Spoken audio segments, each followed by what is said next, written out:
United Airlines set to hire 300 new pilots as travel bounces back. United's CEO announced that domestic leisure travel demand has almost entirely recovered. Business demand is still down over 80%, and international borders, particularly for long haul, are still largely closed. It's really nice to see that domestic leisure recovery and that human desire for connection is going to come back and come back strong. Chief Executive of United Airlines, Scott Kirby, said at the U.S. Chamber of Commerce Aviation Summit just the day prior that domestic leisure demand has almost entirely recovered. The United Airlines Senior Vice President of Flight Operations, Brian Quigley, emailed his 12,000-plus pilots last week telling them the unexpectedly strong rebound in domestic travel demand would see the airline start hiring again.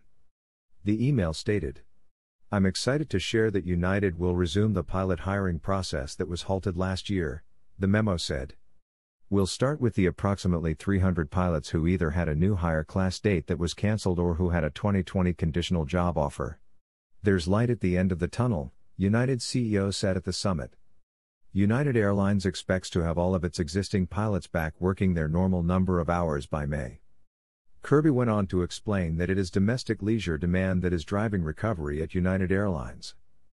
Business demand is still down over 80%, and international borders, particularly for long haul, are still largely closed. There are huge chunks of our business that are still almost at zero. But it's really nice to see that domestic leisure, recovery and that human desire for connection is going to come back and come back strong, he said.